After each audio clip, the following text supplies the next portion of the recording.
गुरु प्यारी साफ संगत जी, इस चैनल के माध्यम से केवल वही बातें साझा की जाती हैं जो कि सत्संगियों की सच्ची आप बीतियाँ होती हैं। जो भी उनके साथ हुआ होता है, जो भी उनके अनुभव रहे होते हैं, केवल वही इस चैनल के माध्यम से साझा किए जाते हैं। कोई मनगढ़ंत बातें साझा नहीं की जाती। साफ संगत जी, आज की ये साखी एक सत्संगी लड़के की है जिन्हें कुछ वर्ष पहले नाम मिला और फिर उनके साथ जो भी हुआ वह आपने संगत से साझा करने के लिए बोला है। तो साखी को पूरा सुनने की कृपालता करें जी।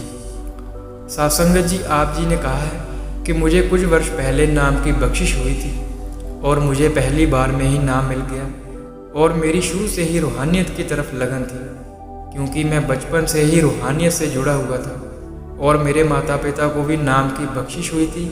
वह भी गुरु घर जाया करते थे, तो इसलिए मैं भी उनके साथ चला जाता था और उनके साथ सेवा पर भी चला जाता था, जिसके कारण शुरू से ही उस कुल मालिक की मेरे ऊपर बड़ी कृपा रही है। मालिक ने पल पल मेरी संभाल की है, मुझे गलत रास्ते पर जाने से रोका है, क्योंकि मेरे सामने ऐसे बहुत सारे अवसर आए हैं, बहुत सारी ऐसी चीज़ें हुई हैं कि अगर मैं उन रास्तों पर चल पड़ता तो मेरी क्या हालत होनी थी, ये केवल वह कुल मालिक ही जानता है।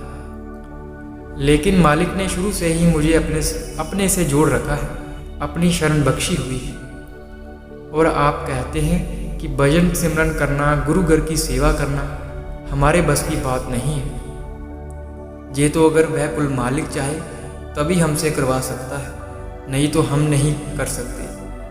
हम में से कुछ भाई बहनों से इस बात का अहंकार भी होता है कि हमें नाम की बख्शिश हुई है, हम मालिक से जुड़े हुए हैं, हम एक पूरे गुरु से जुड़े हुए हैं। लेकिन हमें इस बात का अहंकार कभी नहीं करना चाहिए, क्योंकि हम नहीं जुड़े हुए होते। वह तो उस कुल मालिक ने हमें अपने से जोड़ रखा होता है, क्योंकि हमें इतनी क्षमता नहीं है कि हम ये सब निभा पाएंगे।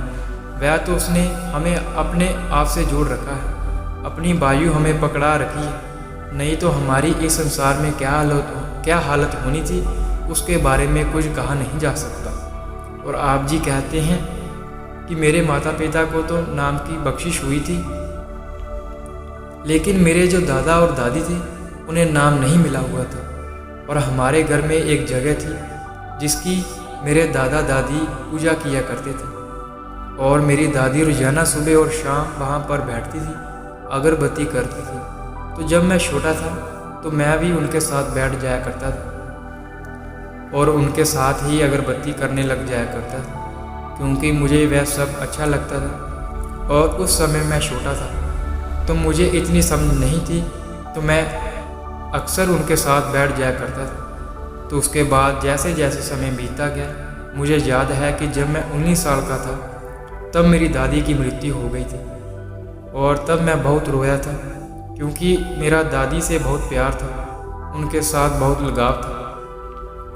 तो जब उनकी मृत्यु हो गई तो वह जो हमारे घर में जगह थी जहाँ पर मेरी दादी बैठकर पूजा करती थी, दिया जलाती थी, अगरबत्ती करती थी, तो उनके जाने के बाद भी मैं वह सब करता रहा, क्योंकि मैं बचपन से ही उनके साथ बैठता आ रहा था। तो मैं भी सुबह शाम वहाँ पर जाकर पूजा किया करता था, अगरबत्ती किया करता था। और जब मेरी आयु 24 वर्ष की हुई तो तब मुझे नाम की बख्शिश हुई, और उसके बाद मैं अपनी आगे की पढ़ाई के लिए विदेश चला गया। और मैं वहाँ पर भी अपनी दादी के कहे अनुसार वैसे ही पूजा करता था जैसे घर पर करता था, क्योंकि मेरी दादी कहती थी कि हमारे जो पूर्वज हैं वह इन्हीं को मानते आए हैं, तो हमें भी इनकी ही पूजा करनी चाहिए। तो इसलिए मैं अपनी दादी के कहे अनुसार उनकी पूजा करता था। लेकिन कभी कभी मुझसे ये सब नहीं हो पाता था, क्योंकि विदेश में रहना और इतनी सारी चीज़ों को एक साथ देखना व्यक्ति के लिए मुश्किल हो जाता है, और हम वहाँ पर अकेले होते हैं और हमें अकेले ही सब कुछ करना होता है। तो वहाँ पर व्यक्ति व्यस्त रहता है और उसे अपने लिए भी समय नहीं मिल पाता, तो व्यक्ति वहाँ पर बहुत कुछ भूल जाता है। तो मेरे साथ भी कुछ ऐसा ही हुआ। मुझे सुबह उठकर जल्दी नौकरी पर जाना होता था, तो कभी कभी मैं पूजा करना भूल जाता था, और जिस दिन मुझसे पूजा नहीं होती थी वह दिन मेरा अच्छा नहीं जाता था। उस दिन कुछ ना कुछ ऐसा हो ही जाता था जिससे कि मेरा नुकसान होता था और मेरे अंदर उस दिन चिड़चिड़ापन रहता था। ये बात मैंने बहुत बार देखी और धीरे धीरे मुझे ये समझ आनी शुरू हो गई थी कि मेरे साथ ये सब इसलिए होता है क्योंकि मैं जल्दी जल्दी में जो शुरू से पूजा करता आया हूँ वह भूल जाता हूँ और इसलिए मेरे साथ ये सब होता है। तो मेरे अंदर एक डर सा बैठ गया था कि अगर किसी दिन मैंने पूजा नहीं की तो पता नहीं मेरे साथ क्या होगा। तो मैं डर की वजह से ये सब करने लग गया था क्योंकि मेरे अंदर एक डर बैठ गया था। और फिर एक दिन मैंने ये बात अपने एक अंकल से की जो कि बहुत ही कमाई वाले हैं। तो उनसे मैंने अपनी बात ये साझा की कि मेरे साथ ऐसा क्यों हो रहा है। तो जब उनको मैंने अपनी कहानी बताई तो उन्होंने पहले तो मेरी सारी बात सुनी और उसके बाद उन्होंने मुझसे बस इतना ही कहा कि जिस दिन तुम्हें लगे कि तुम्हारे अंदर चिड़चिड़ापन पैदा हो रहा है और तुम्हें ऐसा लगे कि आज मेरा दिन अच्छा नहीं जाएगा तो उसी समय जो सतगुरु हमें प्रसाद देते हैं उनको याद कर कर वह खा लेना। बस तुम्हें इतना ही करना है कि जब भी तुम्हें ऐसा लगे कि मेरे साथ गलत होने वाला है तो तुम्हें वह सतगुरु का दिया हुआ प्रसाद खा लेना है। तो आप जी ने कहा कि मैंने वैसा ही किया। मैं सतगुरु का दिया हुआ प्रसाद अपनी जेब में रखता था और जब भी मुझे ऐसा लगता था कि मेरे साथ गलत होने वाला है तो मैं सतगुरु को याद कर कर सतगुरु का दिया हुआ प्रसाद खा लेता था। और ऐसा करने से मेरे अंदर जितनी भी नेगेटिविटी होती थी, जो भी विचार चल रहे होते थे, वह सब मुझसे दूर हो जाते थे और ऐसा करने से मेरे साथ कुछ भी गलत नहीं होता था। तो जब भी मुझे लगता था कि मेरे साथ गलत होने वाला है तो मैं सतगुरु का दिया हुआ प्रसाद खा लेता था और सब ठीक हो जाता था। तो ऐसे ही धीरे धीरे मेरे अंदर जो डर बैठ गया था वह दूर होता गया।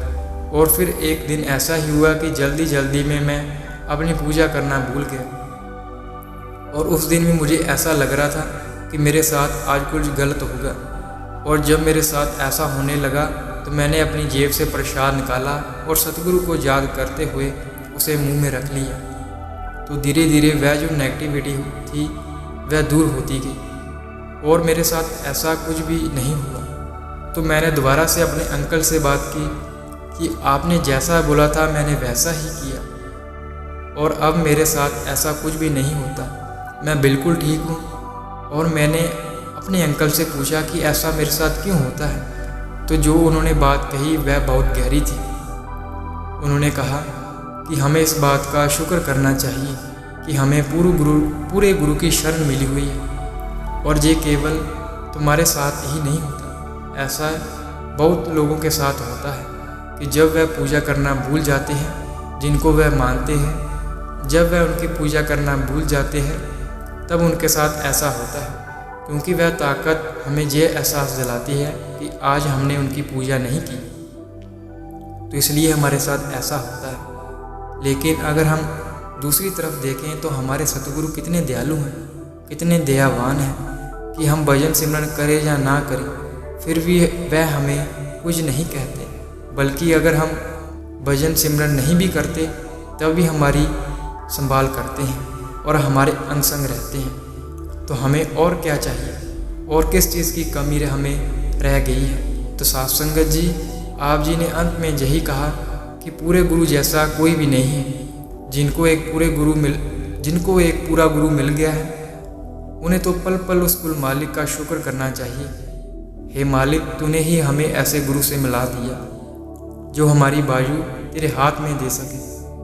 तो ऐसे गुरु के हमें बलिहारी हैं जो हर पल हमें यही समझाता है कि भाई भजन बंदगी करो, नाम की कमाई करो। तो साथ संगत जी, कल मिलेंगे एक और नई साखी के साथ। अगर आप ऐसे ही रोज़ाना नई साखियाँ, शब्द और सत्संग सुनना पसंद करते हैं तो आप इस चैनल को सब्सक्राइब, लाइक और शेयर जरूर कर दें। अगर आपको साखी अच्छी लगी तो नीचे कमेंट बॉक्स में ज़रूर बता दें जी। कृपया हमें सब्सक्राइब करना ना भूलें। नीचे दिए गए बेल आइकन पर ज़रूर क्लिक करें। राधा।